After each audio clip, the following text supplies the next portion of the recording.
Hello dear students, ഇന്ന് നമ്മൾ സംസാരിക്കാൻ പോകുന്നത് നമ്മുടെ യൂണിവേഴ്സിറ്റി എക്സാമിന് പോകുന്നതിന് മുമ്പ് നമ്മൾ കുറച്ചറിഞ്ഞിരിക്കേണ്ട കാര്യങ്ങളും പിന്നെ എ ഗ്രേഡോ അല്ലെങ്കിൽ അതിന് മേലെയോ നേടാൻ വേണ്ടിയിട്ട് നമ്മൾ ചെയ്തിരിക്കേണ്ട കുറച്ച് കാര്യങ്ങളാണ് കേട്ടോ.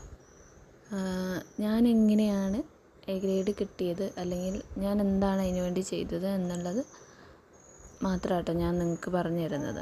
ഞാൻ ചെയ്ത ടിപ്സ് മാത്രം. അതായത് അപ്പോൾ അതിന് മുമ്പ് എക്സാം എഴുതുന്നതിന് മുമ്പ് നമ്മൾ ചെയ്തിരിക്കേണ്ട കുറച്ച് കാര്യങ്ങളുണ്ട്. ഓക്കെ, അതെന്താണെന്ന് ആദ്യം നമുക്ക് നോക്കാം കേട്ടോ.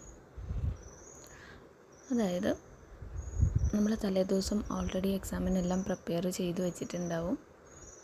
നമ്മുടെ എക്സാമിൻ്റെ ഡേയിൽ നമ്മളൊരു അരമണിക്കൂറിന് മുമ്പെങ്കിലും നമ്മുടെ കോളേജിൽ എത്താൻ വേണ്ടിയിട്ട് ശ്രമിക്കുക. അതെന്തിനാണെന്നല്ലേ, കറക്റ്റ് ടൈമിൽ ചിലപ്പോൾ നമ്മൾ അതിന് ആ ഒരു ടൈമിൽ ചിലപ്പം വരുന്ന ടൈമിലായിരിക്കും നമ്മൾ കൂടുതൽ ടെൻഷനായിട്ടുണ്ടാവുക, അല്ലെങ്കിൽ ടൈം പോയോ എന്നൊക്കെ ഓർത്തുള്ള ആ ഒരു ടെൻഷനിൽ എക്സാം ഹോളിൽ കയറാൻ വരുന്ന ആ ടെൻഷനിൽ നമ്മൾ പഠിച്ചതെല്ലാം മറന്നു പോകും അല്ലേ. അതുകൊണ്ട് നമ്മൾ എന്ത് ചെയ്യുക, ഒരു ഹാഫ് ആൻ അവർ മുമ്പെങ്കിലും നമ്മുടെ കോളേജിലെത്തുക. അതിന് മുമ്പ് നമുക്ക് ഒരു എക്സാമിന് വേണ്ടി നമ്മൾ കയറുമ്പോൾ നമ്മുടെ കയ്യിൽ എന്തൊക്കെ ഉണ്ടായിരിക്കണം, നമ്മുടെ ഹാൾ ടിക്കറ്റ് നമ്പർ, നമ്മുടെ ടാഗ്, ഇതെല്ലാം മസ്റ്റായിട്ട് നമ്മൾ എടുത്തിരിക്കണം. ആ പകുതി ടെൻഷൻ പിന്നെ അവിടെ കഴിഞ്ഞു.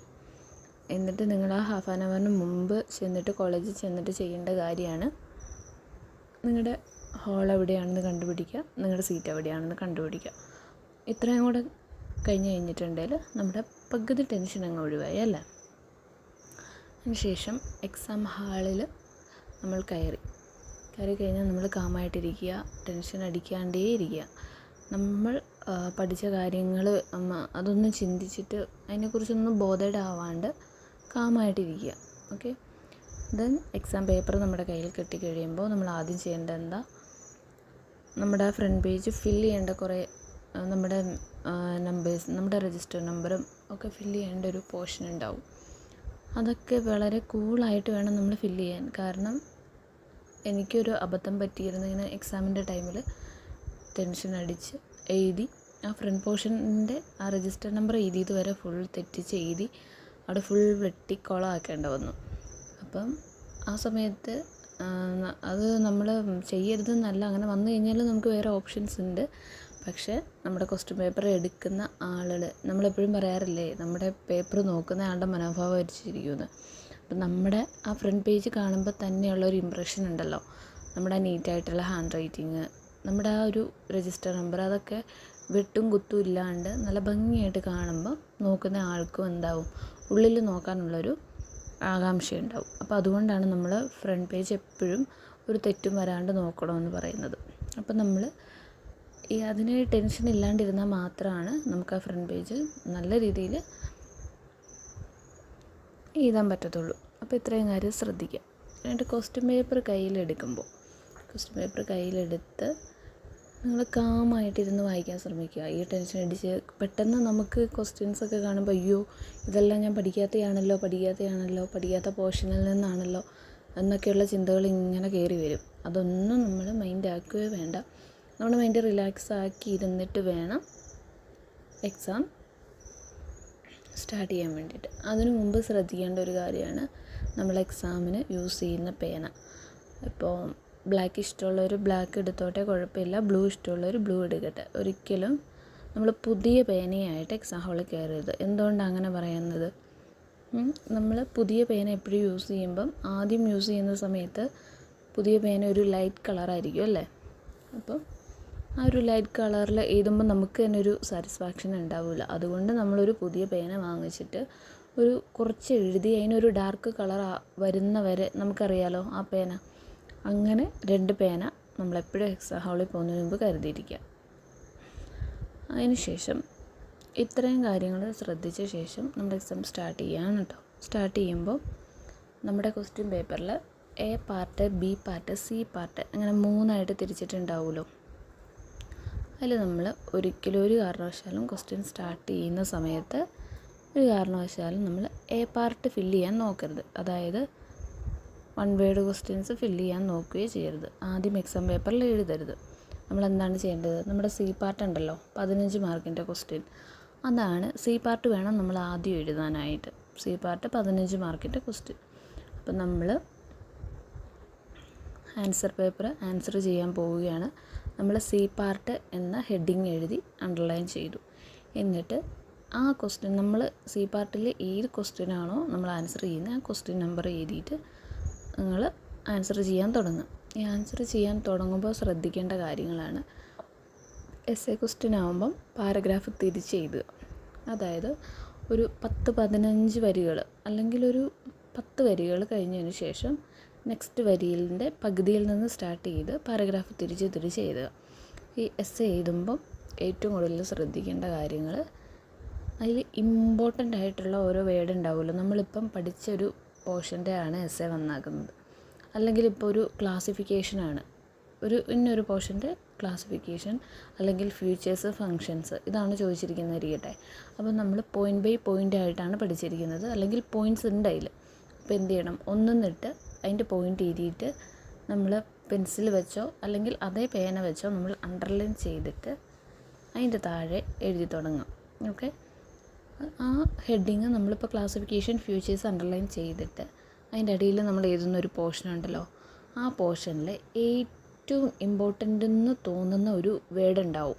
അതിപ്പോൾ ഏത് കാര്യം പഠിച്ചാലും അല്ല ഏറ്റവും ഇമ്പോർട്ടൻ്റ് ആയിട്ട് തോന്നുന്നൊരു കാര്യം ഉണ്ടാവും. അപ്പോൾ എന്ത് ചെയ്യണം, ആ വേർഡ് അണ്ടർലൈൻ ചെയ്ത് വെക്കുക. അങ്ങനെ എല്ലാ പോർഷൻസിലും ഏറ്റവും ഇമ്പോർട്ടൻ്റ് എന്ന് തോന്നുന്ന എത്ര വാക്കുകളായിക്കോട്ടെ ആ വാക്കുകൾ ഹൈലൈറ്റ് ചെയ്ത് വെക്കുക, അടിയിൽ അണ്ടർലൈൻ ചെയ്ത് വെക്കുക. ഓക്കെ, ഇനി എസ് എഴുതുന്ന സമയത്ത് നമുക്ക് എന്തെങ്കിലും തെറ്റിപ്പോയി അല്ലെങ്കിൽ വാക്ക് തെറ്റിപ്പോയി എന്നിരിക്കട്ടെ, എന്താ ചെയ്യേണ്ടത്, അതവിടെ കുത്തി വരയ്ക്കാണ്ട് ബ്ലാക്ക് മാർക്ക് ചെയ്തിങ്ങനെ കറുപ്പിച്ച് വെക്കാണ്ട് ജസ്റ്റ് ഒരു വരയിൽ അതങ്ങ് വെട്ടിക്കളയുക. അതായിരിക്കും ആ പേപ്പർ കാണുമ്പോൾ ഉള്ളൊരു ഭംഗി. പിന്നെ എഴുതി തുടങ്ങുമ്പം ഏറ്റവും നമ്മളിപ്പോൾ തുടങ്ങുമ്പോൾ ഉള്ള ഹാൻഡ് റൈറ്റിങ് തന്നെ ആയിരിക്കണം നമ്മൾ എക്സാം തീരുന്ന സമയം വരെ കീപ്പ് ചെയ്യേണ്ടത്. അപ്പോൾ എല്ലാവരും സമയം തീർന്നല്ലോ എന്ന് വിചാരിച്ചിട്ട് കൂട്ടി എഴുതുമ്പോൾ ആദ്യം എഴുതിയ ഹാൻഡ് റൈറ്റിംഗ് ആയിരിക്കില്ല ലാസ്റ്റ് എത്തുമ്പോൾ. അപ്പോൾ നമ്മൾ ഹാൻഡ് റൈറ്റിംഗ് ഒരേ ഹാൻഡ് റൈറ്റിംഗ് കീപ്പ് ചെയ്യാൻ ശ്രദ്ധിക്കുക. ഓക്കെ, നമ്മൾ എസ് എ കഴിഞ്ഞു. സി പാർട്ടാണ് നമ്മൾ ആദ്യം എഴുതിയത്. സി പാർട്ട് എഴുതുമ്പോൾ എന്താ, കുറഞ്ഞത് 4 പേജെങ്കിലും എഴുതാൻ നമ്മൾ ശ്രദ്ധിക്കുക കേട്ടോ. 4 പേജ് സി പാർട്ട് നമ്മൾ കവർ ചെയ്തതിന് ശേഷം നമ്മൾ അടുത്തത് ചെയ്യേണ്ടതും വൺ വേർഡ് ക്വസ്റ്റ്യൻസ് അല്ല. അടുത്തത് നമ്മൾ എഴുതേണ്ടത് ബി പാർട്ടാണ്. അതായത് എക്സാം സ്റ്റാർട്ട് ചെയ്തു, നമ്മൾ സി പാർട്ട് മുഴുവൻ എഴുതി, നെക്സ്റ്റ് ബി പാർട്ട് നമ്മൾ എഴുതി. അതെങ്ങനെ പോയാലും ഒരു പേജെങ്കിലും, അതായത് ഒരു പേജിൻ്റെ അപ്പുറം ഇപ്പുറം നമ്മൾ എഴുതാൻ ശ്രമിക്കുക. ഓക്കെ, അത് ഒരു 8 മാർക്കിൻ്റെ ക്വസ്റ്റ്യൻസ് ആയിരിക്കുമല്ലോ, 8-5 മാർക്കിൻ്റെ ക്വസ്റ്റ്യൻസ് ആയിരിക്കും. അപ്പോൾ കുറഞ്ഞത് ഒരു പേജിൻ്റെ അപ്പുറം ഇപ്പുറം നമ്മൾ എഴുതാൻ വേണ്ടി ശ്രദ്ധിക്കുക. അതും ഈ പറഞ്ഞ പോലെ പോയിൻ്റ് ബൈ പോയിൻ്റ് ഉള്ളത് അണ്ടർലൈൻ ചെയ്ത്, മോസ്റ്റ്ലി ബി പാർട്ടിൽ ഈ ക്ലാസിഫിക്കേഷൻസ് ആണ് കൂടുതൽ വരാൻ സാധ്യത. അതായത് കോളം തിരിച്ച് ഡിഫറൻസ് ചെയ്യാനുള്ള കാര്യങ്ങളൊക്കെ, അങ്ങനെയുള്ളത് കറക്റ്റ് വൃത്തിക്ക് സ്കെയിലും പേനയും വെച്ച് കോളം തിരിച്ച് പോയിൻ്റ് തിരിച്ച് എഴുതുക. ഓക്കെ, പിന്നെ എപ്പോഴും എന്ത് എഴുതുവാണെങ്കിലും കൂട്ടി എഴുതാണ്ട് കാണുമ്പോൾ ഒരു ഭംഗി തോന്നാൻ വിധത്തിന് ഒരു ലൈൻ വിട്ടിട്ട്, അതായത് പാരഗ്രാഫ് തിരിച്ചാണ് കേട്ടോ, അല്ലാണ്ട് എല്ലാം ഒരു വരി വിട്ടിട്ടല്ല എഴുതാൻ പറയുന്നത്. പാരഗ്രാഫ് തിരിച്ച് ഒരു ഭംഗി വരുത്തിയിട്ട് വേണം എഴുതാൻ വേണ്ടിയിട്ട്. കോളം വരയ്ക്കേണ്ട സ്ഥലത്ത് കോളം വരയ്ക്കുക. ബൈ ഹെഡിങ് കൊടുക്കുന്ന സമയത്ത് അതും അണ്ടർലൈൻ ചെയ്ത് ചെയ്യുക. നെക്സ്റ്റാണ് നമ്മൾ ഫസ്റ്റ് പാർട്ട്, ഏറ്റവും ലാസ്റ്റാണ് നമ്മൾ ഫസ്റ്റ് പാർട്ട് എഴുതാൻ പോകുന്നത്.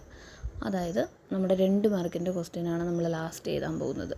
2 മാർക്കിൻ്റെ ക്വസ്റ്റ്യൻ ആകുമ്പം ഒരു 2 വരി നമ്മൾ എഴുതിയാൽ മതി. കാരണം നമ്മൾ എഴുതുന്ന വരി കറക്റ്റ് ആണെന്നുണ്ടെങ്കിൽ ആ 2 മാർക്കും നമുക്ക് കിട്ടും. ഓക്കെ, ഇനിയിപ്പോൾ അതിൻ്റെ ആൻസർ കറക്റ്റായിട്ട് അറിയില്ല എങ്കിൽ ഒരു പേജിൻ്റെ ഹാഫ് പേജ് വരെ എഴുതിയാലും കുഴപ്പമില്ല. അത് നിങ്ങളുടെ സമയം അനുസരിച്ചിട്ട് എഴുതിയാൽ മതി. ഹാഫ് പേജ് എഴുതിയാൽ അറിയില്ലാത്ത ക്വസ്റ്റ്യൻ ആണെന്നിരിക്കട്ടെ, നമ്മൾ ഹാഫ് പേജ് എഴുതിയെങ്കിൽ ആ ഹാഫ് പേജ് എഴുതി എന്നുള്ള രീതിയിൽ ഒരു മാർക്കെങ്കിലും കിട്ടാണ്ടിരിക്കില്ല. ഓക്കെ, അപ്പോൾ അങ്ങനെ ചെയ്യുക. ഇങ്ങനെയാണ് ഒരു എക്സാമിൻ്റെ ഒരു രീതി, ഞാൻ എഴുതുന്ന രീതി. ഓക്കെ, നിങ്ങൾക്കെല്ലാം ക്ലിയർ ആയില്ലേ? ഇനി എന്താണ് ചെയ്യേണ്ടതെന്ന് വെച്ചിട്ടുണ്ടെങ്കിൽ, നമുക്ക് ഒരു ബുക്ക്ലെറ്റ് ആയിരിക്കുമല്ലോ നമ്മുടെ എക്സാമിന് കിട്ടുന്നത്. ഒരിക്കലും ആ കിട്ടുന്ന ബുക്ക്ലെറ്റിൽ നമ്മൾ നിർത്തുകയും ചെയ്യരുത്. ഇപ്പോൾ നമുക്കിപ്പോൾ എന്ത് ക്വസ്റ്റ്യൻസ് അറിയുന്നതോ അറിയാത്തതോ ആയിരിക്കട്ടെ, അഡീഷണൽ ഒരു ബുക്ക്ലെറ്റ് വാങ്ങുക. എന്ന് വെച്ചാൽ വെറുതെ പേപ്പർ വാങ്ങിച്ച് കളയാനല്ല പറയുന്നത്. നമുക്ക് എഴുതാനുള്ള കണ്ടൻറ്റ് ഉണ്ടായിരിക്കണം, നമ്മുടെ പോർഷൻസൊക്കെ ഉണ്ടായിരിക്കണം. ആ 2 ബുക്ക്ലെറ്റും കവർ ചെയ്താൽ അതിൻ്റെ ഏറ്റവും വലിയ സീക്രട്ട് എന്താണെന്ന് വെച്ചിട്ടുണ്ടെങ്കിൽ, ഇപ്പോൾ മേ ബി നമുക്കൊരു പാസ് മാർക്ക് ഉണ്ടാവുമല്ലോ. ഇപ്പോൾ എങ്ങനെ പോയാലും നമ്മളിപ്പം ഒട്ടും പഠിക്കാത്തവരാണെന്ന് വിചാരിക്കട്ടെ, നമുക്ക് പക്ഷേ എന്നാലും നമ്മൾ ക്ലാസ്സിൽ പഠിപ്പിച്ചതൊക്കെ വെച്ച് നോക്കുമ്പോൾ നമുക്ക് ആ പോർഷൻസിനെ കുറിച്ച് എന്തെങ്കിലുമൊക്കെ ഒന്ന് അറിഞ്ഞിരിക്കാം അല്ലേ. അപ്പം അങ്ങനെ വെച്ചിരിക്കുമ്പോൾ നിങ്ങളിപ്പോൾ ഓരോ ക്വസ്റ്റിനും ഓരോ പേജ് വെച്ച് എഴുതിയാലും ആ ബുക്ക്ലെറ്റ് 2 ബുക്ക്ലെറ്റ് കവർ ചെയ്താൽ ഒന്ന് ആലോചിച്ച് നോക്കി. ഇപ്പം നമ്മുടെ പോർഷൻസിനെ അറിയാവുന്ന എന്തെങ്കിലും നമ്മൾ എഴുതി വെച്ചു, അതിന് 1 മാർക്ക് വീതം കിട്ടി, കുറഞ്ഞത് 1 മാർക്ക്, അറ്റ്ലീസ്റ്റ് 1 മാർക്ക് ഒരു വീതം കിട്ടിയെങ്കിൽ 2 ബുക്ക്ലെറ്റ് കവറപ്പ് ചെയ്ത് കഴിഞ്ഞാൽ ആ 2 ബുക്ക്ലെറ്റിനും 1 മാർക്ക് വീതം കിട്ടിക്കഴിഞ്ഞാലുണ്ടല്ലോ നിങ്ങൾക്ക് പാസ് മാർക്ക് കിട്ടും അല്ലേ.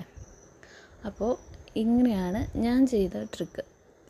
അതുമാത്രമല്ല, ഇത് ഞാനിങ്ങനെ പറഞ്ഞു തരാൻ കാരണം ഞാനിങ്ങനെ ചെയ്തുകൊണ്ട് എനിക്ക് എന്ത് കിട്ടി എന്നുള്ളൊരു നിങ്ങളെന്തായാലും ചിന്തിക്കുന്നുണ്ടാവും അല്ലേ. എന്ത് കിട്ടി എന്നാൽ ഞാൻ ഡിഗ്രി BBA ആണ് പഠിച്ചത്. അതിൽ മുഴുവൻ, അതായത് എല്ലാ സെമസ്റ്ററിലും ഓവറോൾ A ഗ്രേഡ് വാങ്ങാൻ എനിക്ക് പറ്റി. കാരണം ഞാൻ ഈ രീതിയിലാണ് എൻ്റെ എക്സാംസൊക്കെ പ്രിപ്പയർ ചെയ്തിരുന്നത്. ഇതെല്ലാം ക്ലിയർ ആയെന്ന് വിചാരിക്കുന്നു. ഇത്രയും കാര്യങ്ങളാണ് ഞാൻ എൻ്റെ എക്സാമിന് മുമ്പും എൻ്റെ എക്സാം ടൈമിലും ഞാനിങ്ങനെ പ്രിപ്പയർ ചെയ്തത്. ഈ രീതിയിൽ ചെയ്തിട്ടുണ്ടെങ്കിൽ ഉറപ്പായിട്ട് നിങ്ങൾക്കും A ഗ്രേഡ് വാങ്ങാം. ഓക്കെ, ആ രീതിക്ക് അനുസരിച്ച് പഠിക്കുക, ഇതങ്ങ് ഫോളോ അപ്പ് ചെയ്ത് ഈ ട്രിക്കൊന്ന് പരീക്ഷിച്ച് നോക്കി, നിങ്ങൾക്ക് ഉറപ്പായിട്ടും A ഗ്രേഡ് കിട്ടും. ഓക്കെ, എല്ലാം ക്ലിയർ ആയെന്ന് വിചാരിക്കുന്നു. Thank you.